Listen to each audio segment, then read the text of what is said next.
नमस्कार।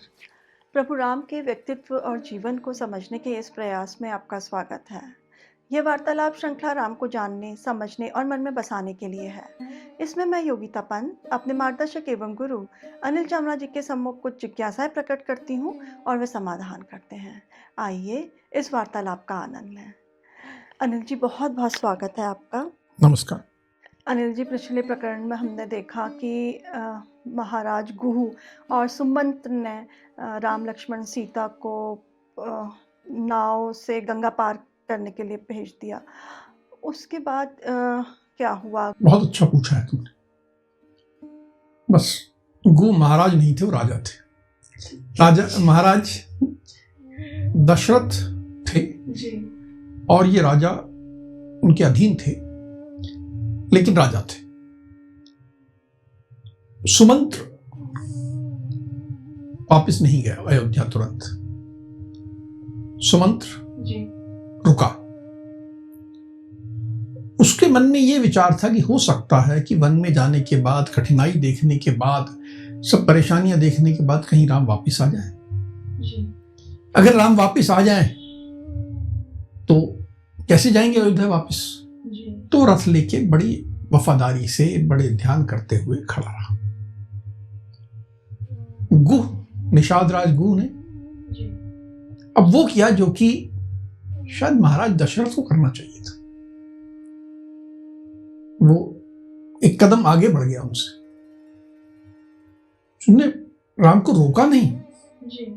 सारी मदद की जाने के लिए, जी। सब कुछ किया, लेकिन जाने के बाद उन्होंने पीछे पीछे अपने सब गुप्तचरों को आदेश दिया कि जाओ इनका पीछा करो, क्योंकि जंगल में जा रहे हैं, कहीं कोई दिक्कत आ जाए, परेशानी आ जाए, रास्ता है, कोई उनको मदद की आवश्यकता पड़े तो गुप्तचर होंगे, वापस कहेंगे, फिर हम पहुंच जाएंगे वहां। कोई हमें आता पता तो होना चाहिए कहां जा रहे हैं। तो उसने अपने गुप्तचरों को पीछे लगा दिया और गुप्तचर लगातार पीछा करते रहे बिना राम को बताए। सच्चे मित्र का धर्म निभा रहे थे। बिल्कुल मित्र की तरह उनका ध्यान करते हुए गुरु ने गुप्तचर भेजे और गुप्तचर तब तक उनका पीछा करते रहे जब तक कि राम ने अपना एक स्थान ठिकाना तय नहीं कर लिया, वहां कुटिया नहीं बना ली। जब कुटिया बना ली तो गुप्तचरों ने आके वापस सूचना दी कि हाँ, इस स्थान पे राम ने रुकने का इरादा कर लिया है, ये ऐसा ऐसा स्थान है, सुरक्षित है, सब है, बता दिया। ये जानने के बाद कि राम ने कुटिया बना ली है, उसके बाद सुमंत्र वापस अयोध्या की ओर बढ़ा। यानी सुमंत्र ने भी तब तक इंतजार किया जब तक उसे यह सूचना नहीं मिल गई कि वे सुरक्षित हैं, सब कुछ ठीक ठाक है, एक स्थान पे पहुंच गए हैं, अब उन्होंने कुटिया बना ली है। फिर सुमंत्र वापस अयोध्या गए। तो लगभग 3 रात तक सुमंत्र गुह के पास रुका और उसके बाद उसने किया। तो इतना ध्यान, इतना एक सुमंत्र, जैसे कहते हैं कि एक अंग्रेजी में शब्द है गार्जियन, पालक की तरह उसने व्यवहार किया और गुह ने सच्चे मित्र की तरह बिना एहसान जताए चिंता करते हुए राम की पूरी चिंता की। फिर उसके बाद क्या हुआ? तुम ये पूछना चाह रही हो कि जब राम वन में थे तो वहां क्या हुआ? जी। पिछली बार बताया था कि राम ने भोजन की व्यवस्था की थी। भोजन की व्यवस्था की, सब खाना पकाया, खाया और इतने में रात्रि हो गई। रात्रि होने के बाद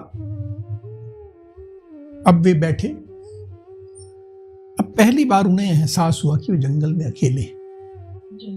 जंगल की रात बहुत भयानक होती है। आपको पता नहीं होता किस तरफ से कौन सा हिंसक जीव आ जाए, मार दे, झपट्टा मारे, शेर, आप खत्म हो जाओ। अब अब राम ने पहले तो सुरक्षा के लिए लक्ष्मण को कहा कि देखो, सीता की सुरक्षा अब हम दोनों की जिम्मेदारी है। तो अब से जब तक हम वन में हैं, दोनों बारी बारी से सोएंगे। एक भाई आधी रात सोएगा, दूसरे भाई आधी रात सोएगा। तो आधी आधी रात सोएंगे और चौकन्ने रहेंगे कि कुछ भी ऐसी आवश्यकता पड़ती है तो हम सुरक्षा की दृष्टि से आधी आधी रात सोएंगे। लक्ष्मण ने कहा ठीक बात है। उसके बाद वो अयोध्या को याद करने लगे कि इस समय अयोध्या में क्या चल रहा होगा, पिताजी की क्या हालत होगी।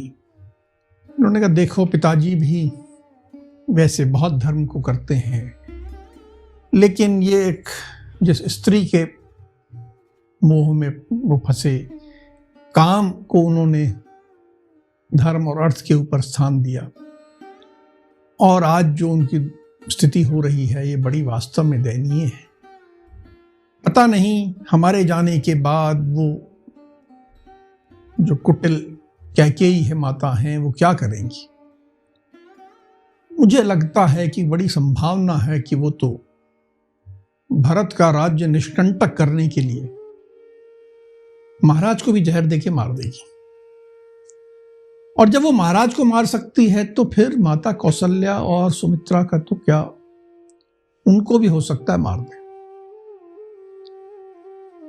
लक्ष्मण, वैसे तुमने बहुत अच्छा किया, तुम मेरे साथ आ गए, लेकिन मुझे ऐसा लगता है कि तुम्हें वापस जाना चाहिए।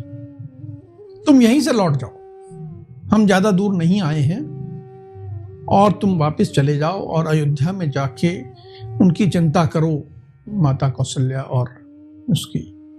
देखो परिस्थितियां कैसी हो गई। अब वो पहली बार दुखी होने लगे, बहुत दीन भाव आ गया उन पे, रोने लगे। अयोध्या को याद कर रहे थे, दुखी भी हो रहे थे कि क्या क्या हो गया सब। और जब वो संभले, सब थोड़ा सहज हुए, तब लक्ष्मण ने उन्हें समझाया कि भ्राता, आप एक बात स्पष्ट समझ लो कि आपके बिना ना तो सीता जीवित रह सकती है, ना मैं जीवित रह सकता।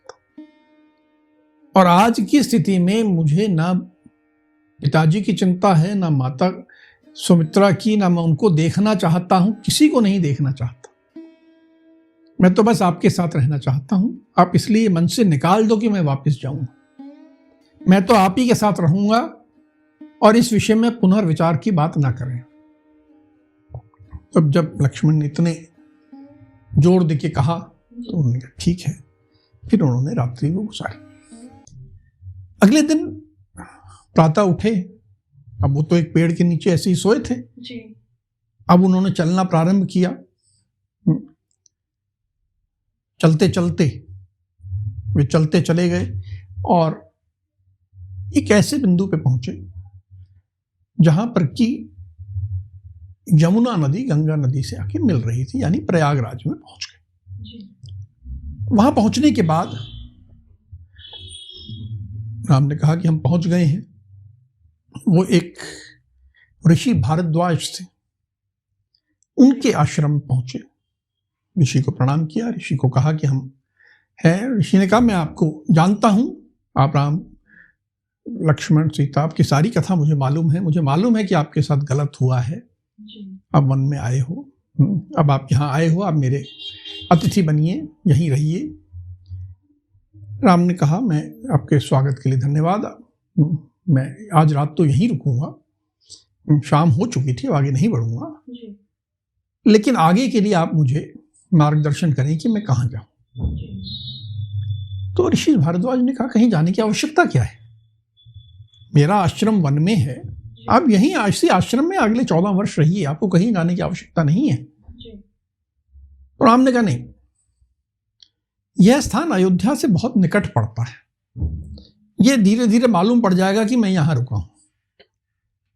तो जब ये मालूम पड़ जाएगा कि मैं यहां रुका हूं तो अयोध्या के लोग मेरे से मिलने आते रहेंगे, और जब मेरे से मिलने आएंगे तो मैं कुछ ना कुछ अयोध्या के बारे में बोलूंगा, बात करूंगा। तो संभवतः ये भरत को पसंद नहीं आएगा। कोई राजा नहीं चाहता कि दूसरा कोई उसके राज्य चलाने की प्रणाली में बीच में कुछ बोले, टिप्पणी करे, बात करे, ये अच्छा नहीं लगता। तो इसलिए मैं यहाँ तो नहीं रुकना चाहता। तो ऋषि भारद्वाज ने कहा कि अगर ऐसी बात है तो आप यहाँ से थोड़ी दूर पे, कुछ कोस दूर चित्रकूट पर्वत है, अब वहाँ चले जाएं। मेरे हिसाब से वो जगह सबसे अच्छी रहेगी। वहाँ घना जंगल है, एकांत है और सब तरह के जानवर हैं, वनस्पतियां हैं, आप वहीं स्थान करें। और वैसे आप यहाँ रुके तो मैं स्वागत है ही। तो राम ने कहा नहीं, हम आपके मार्गदर्शन के अनुसार ही हम चित्रकूट पर्वत की ओर कल सुबह प्रस्थान करेंगे।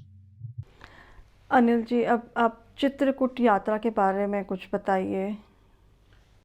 अगले दिन प्रातः ये तीनों उठे और महर्षि से आज्ञा ली। तो महर्षि ने कहा मैं तुम्हारा आशीर्वाद देता हूँ, स्वस्ति वाचन करता हूँ। तो जैसे एक अपने औरस पुत्र के लिए स्वस्ति वाचन करते हैं, महर्षि ने इनके लिए स्वस्ति वाचन किया। फिर इन्हें लेके गए और बताया कि देखो ये यमुना नदी जा रही है, तुम्हें इस नदी को पार करना होगा और फिर ऐसे ऐसे मार्ग लेके जाना पड़ेगा और रास्ते में यहाँ पेड़ आएगा, फिर यहाँ से मुड़ जाना, फिर ये पेड़ आएंगे, फिर ऐसे मुड़ना, पूरा रास्ता समझाया और उनको विदा किया।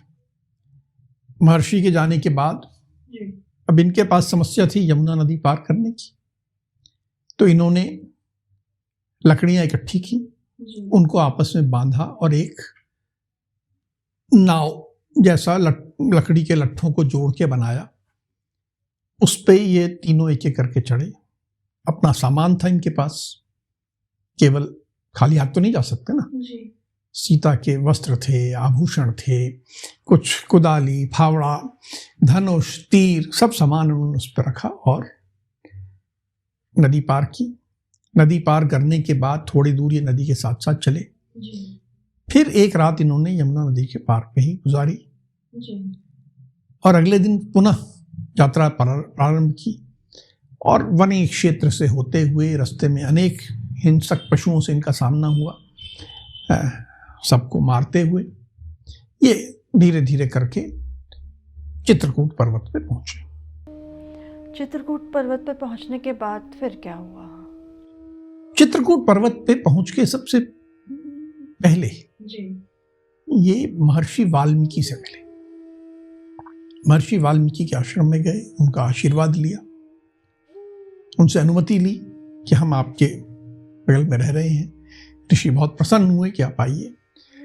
उसके बाद इन्होंने अपनी व्यवस्था करनी है रहने की, तो वहीं पर सब सामग्री एकत्र की जंगल से, लकड़ी, घास, फूस और एक अपनी कुटी का निर्माण किया।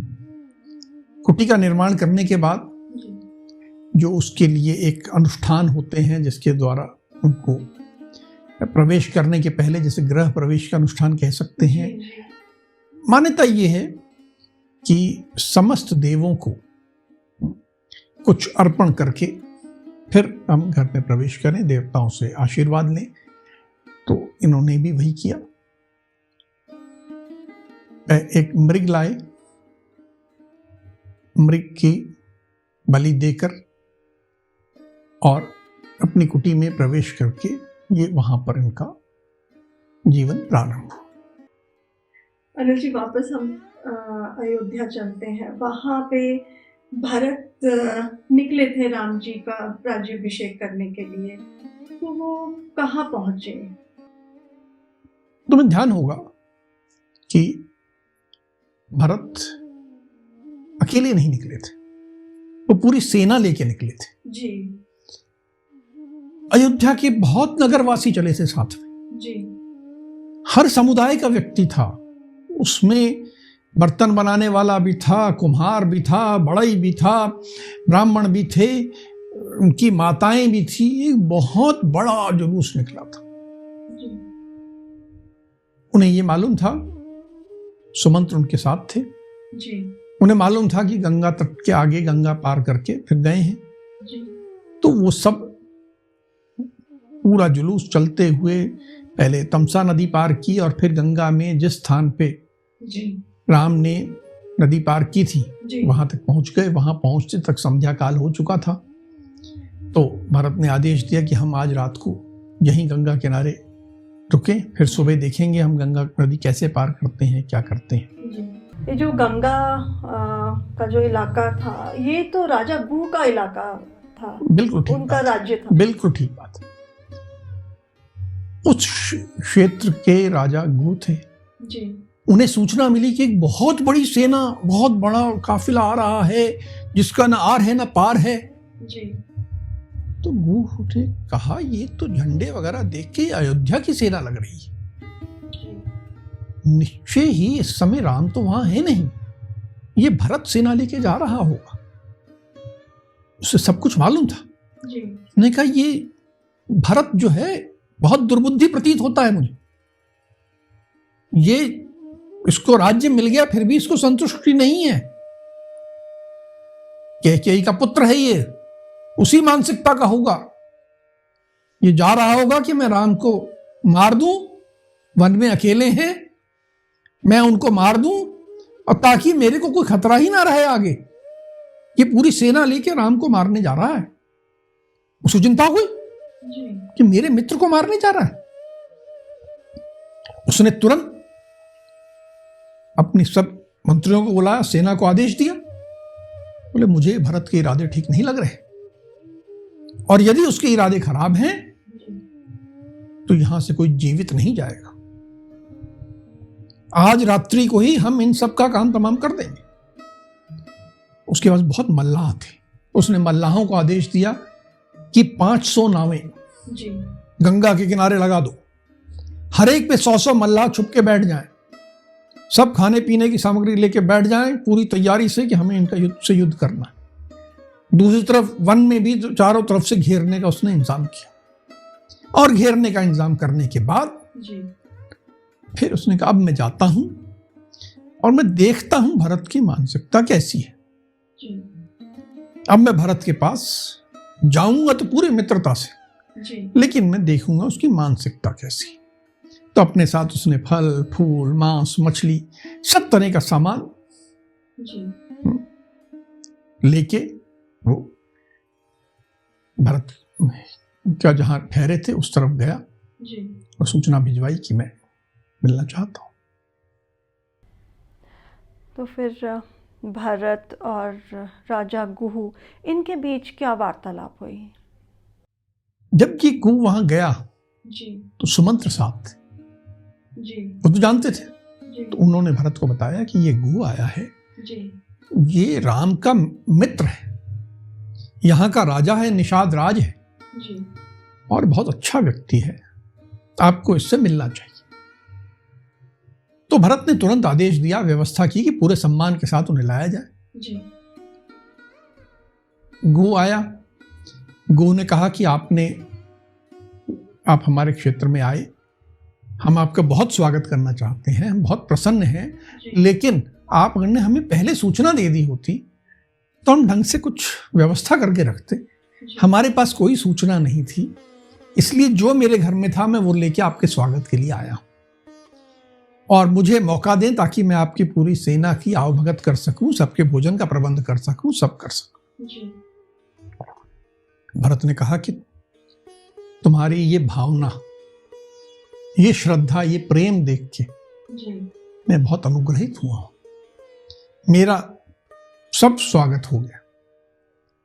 तुम्हारे मन में ये भाव है कि तुम हमारी सेना को भोजन कराना चाहते हो, मैं इसी से प्रसन्न हूं।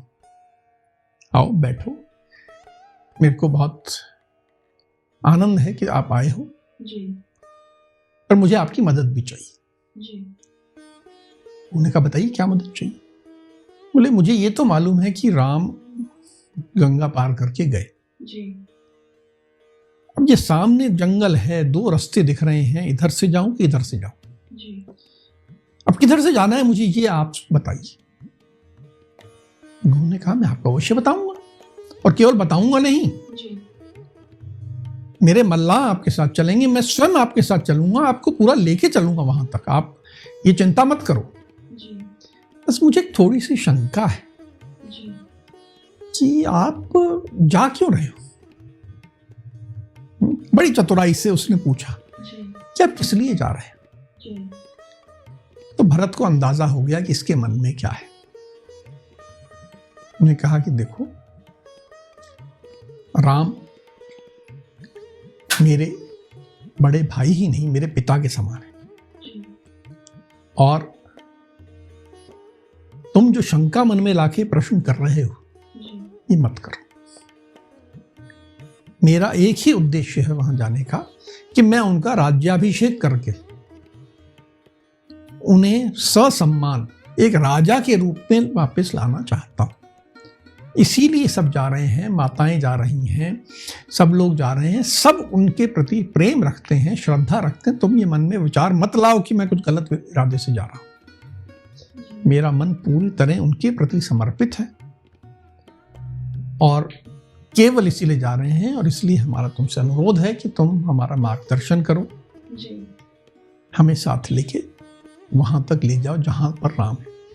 अब देखिए, गुह ने कितनी महत्वपूर्ण भूमिका निभाई थी। अगर गुह ने गुप्तचर नहीं भेजे होते तो शायद भरत राम तक पहुंच ही नहीं पाते। वन इतना बड़ा विशाल वन कहां खो जाते। गुह के गुप्तचरों से सारी जानकारी थी, रास्ता मालूम था, कोई दिक्कत नहीं थी, और गुह उनके शुभचिंतक के रूप में उपस्थित था। तो उसके बाद गुह संतुष्ट हुआ।